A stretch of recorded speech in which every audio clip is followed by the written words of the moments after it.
hits here, but I do actually think this guy is massively critical. Bubble wrap Tony Adams, right, I think needs to have a huge game. Now, it's easy to say, look, Garrett Wilson's got to dominate. Dalvin Cook and Breece Hall got to be better than expected. Jermaine Johnson's got to have that breakout game. All that stuff is true. But the Jets defense did pretty damn good against Josh Allen last year. Look at Josh Allen's passing stats against the Jets. I shared them on Twitter. They were very ugly last year. And as a reminder, the Jets, the last time they played Buffalo, their RB1 was Zonovan Knight. Their quarterbacks were Mike White and Joe Flacco, and they had a combined 8 targets to Denzel Mims and Braxton Berrios. So things have changed. Now, why I think the Jets need Adams to have a big game and why I think he's so important is Jets were pretty weak at safety last year. The Bills did hurt the Jets using the tight end last year. The Bills invested in Kincaid to go with Dawson Knox, who's really good. Not necessarily the strong spot for C.J. Mosley and Quincy Williams. Are the Jets going to put a lot on Adams? Can he be a difference maker in covering up that weakness? Can he be involved in forcing a turnover?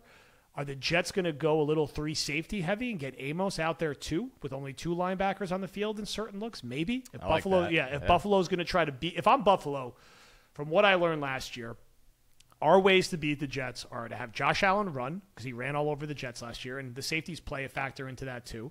And I'm going to try to throw to the tight ends. I'm not going to try to beat them by throwing on Sauce and DJ Reed. I'm going to know the Jets can get after Allen a little bit. They sacked him 8 times throughout both the total over the 2 games last year. So Tony Adams on the national stage, like having a really good game at safety. And when Allen will throw you 1 or 2. He threw the Jets a few last year, threw 1 right into Whitehead's arms. Catch the ball when he throws it to you and turn the ball over. I'm looking at Tony Adams as a huge X factor in this game.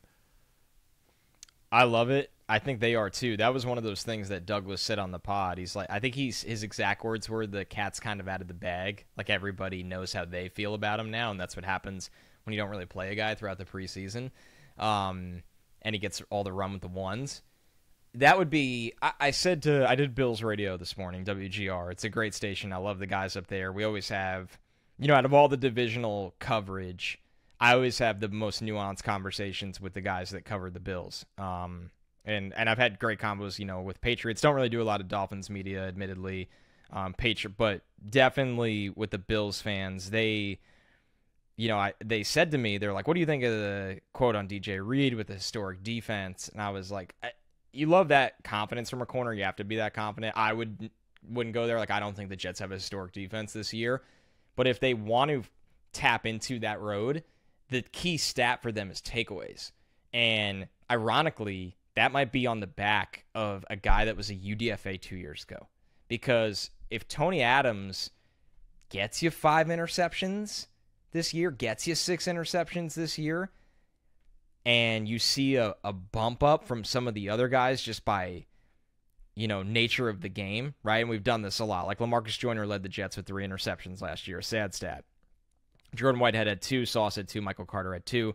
Mosley, Reed, Ashton Davis each had 1. That's it. It's the only interceptions they had. So say Sauce gets to, we'll say 4, right? Say Michael Carter takes away 2 or 3, Reed takes away 3, and then Tony Adams gets to 5 instead of Joyner's 3. I mean, you're adding, another 5 interceptions here. That's a big difference. That's a really big difference. So I'm with you, Joe. Now, in this scenario, can I pick which player has that great game?